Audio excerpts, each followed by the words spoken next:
जी अस्सलाम वालेकुम। अच्छा, क्लास 9 से ना आप प्रमोट हो गए सर क्लास 10th में। बहुत ही कॉन्ग्रेचुलेशन कि आप प्रमोट हो गए। अच्छा, देखिए आगे समर वेकेशंस आ रही हैं, सही है। सबसे पहले जो इंपॉर्टेंट काम है वो आपने करना है कि इन वेकेशंस को कभी भी आपने वेस्ट नहीं करना, क्योंकि ये बहुत इंपॉर्टेंट है। इसमें मैं आपको एक चीज बता रहा हूँ कि आपने सबसे पहले क्या करना है कि मैथ, इसमें इन 2 मंथ्स में आपने क्या करना है, मैथ कवर करनी है अपनी। मैथ के आपके 6 चैप्टर हैं, 7 चैप्टर हैं, 8 चैप्टर हैं, उनको आपने किसी अच्छे से टीचर से ना इन 2 मंथ में कवर करना है। और साथ एक आर्ट्स का सब्जेक्ट उठा लेना, लाइक इस्लामियात या इंग्लिश उठा लें, सही है। इंग्लिश की मतलब इसमें जो इंपॉर्टेंट चीज़ है इंग्लिश में, लाइक एसेज हो गए, सही, इस तरह की चीज़ें उठा लें। इंग्लिश और ये मैथ आपने फुल कवर करनी है इन 2 मंथ के अंदर अंदर। 9 से 10 में आप प्रमोट हो गए सर, कोई ट्रिक्स वगैरह नहीं है स्टडी के बारे में, सही है, कोई टिप्स वगैरह नहीं है। सिंपल जो मैं आपको चीज बता रहा हूँ कि जितनी आप हार्ड वर्क करेंगे, जितनी आप मेहनत करेंगे, देखिए स्टडी हमें अपनी प्रैक्टिकल लाइफ में हार्ड वर्क के लिए तैयार कर रही है। ये सिंपल और एक अल्टीमेट बात है, सही है। आपने क्या करना है, इन वेकेशंस को बिल्कुल जाया नहीं करना, मेहनत करते जाएं।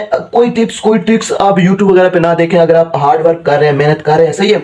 और मेहनत दुनिया का सबसे एक मुश्किल तरीन जो काम है ना, वो यही है कि आपने क्या करना है, डेली का काम डेली करना है, सही है। मतलब डेली का काम डेली अगर आप कर रहे हैं तो इट्स मीन कि आप सबसे अच्छी मेहनत करते जा रहे हैं, क्योंकि हार्ड वर्क जो है ना वो बहुत इंपॉर्टेंट है। इसलिए सबसे इंपॉर्टेंट चीज़ है। देखिए एक और चीज मैं आपको बताता हूँ कि कंसिस्टेंसी कहते कैसे कि मतलब ये मैं आपको कहता हूँ कि कंसिस्टेंसी, मैं आपको बार बार कहता हूँ कि यार यही सबसे ना सबसे बड़ी मेहनत और सबसे बड़ा हार्ड वर्क क्या है, कंसिस्टेंसी। देखिए क्या है कंसिस्टेंसी। बारिश थी, सही है, मतलब सही बारिश थी, आपने छुट्टी नहीं की, आप कॉलेज गए, आपने डेली अपने 8 लेक्चर्स 6 लेक्चर्स लिए हैं, सही है। आपके घर में खानदान में क्या थी, कोई शादी वगैरह थी, सही है, कोई वलीमा था, आपने वो आप क्या गए, कॉलेज गए, स्कूल गए, आपने अपनी स्टडी नहीं छोड़ी। ये क्या है, कंसिस्टेंसी है। अच्छा, इसी तरह आपकी कोई पार्टी वगैरह थी, सही है, कोई फ्रेंड्स की फेयरवेल पार्टी टाइप थी, सही है, कोई फ्रेंड्स का कॉम्बिनेशन था, सही है, एक गेट टुगेदर था फ्रेंड्स का।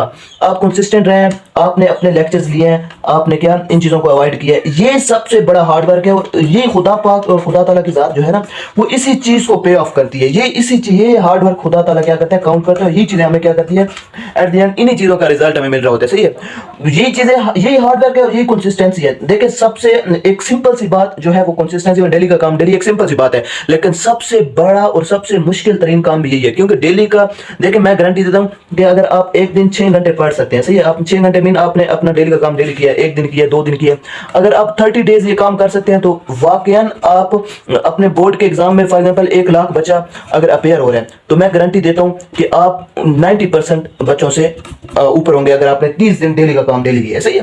तो ये जो कंसिस्टेंसी है, जो ये चीज़ें हैं, मैं गारंटी देता हूं कि अगर कंसिस्टेंट आप हैं तो आप कंसिस्टेंट की वजह से आप जो चाहे अचीव कर सकते हैं, सही है। मैं कोई टिप्स वगैरह नहीं बता रहा, सही है, कोई एडिटिंग पे टाइम नहीं लगा, क्योंकि मैं खुद स्टूडेंट हूँ, एडिटिंग वगैरह मुझे बिल्कुल मैं नहीं कर रहा, सही है। अपनी वीडियोस में सिंपल टिप्स, कोई ट्रिक्स वगैरह नहीं है स्टडी के बारे में। सिंपल आप अगर कंसिस्टेंट है, डेली का काम डेली करते हैं, तो आपसे बड़ा हार्ड वर्कर कोई नहीं है। और इंशाल्लाह at the end, in 365 days के एंड पे आप मुझे दुआ देंगे कि वाकयान आपने कुछ अचीव किया है। Have a great journey, best of luck for your exam. अभी से तैयारी करें। ये मतलब 10th क्लास आपका स्टार्टिंग पॉइंट है, स्टार्टिंग जर्नी है, तो इसमें आपने डेली का काम डेली करके अपने गोल्स अचीव करने हैं। Thank you, Allah Hafiz. Subscribe करें मेरे यूट्यूब को। Have a great day.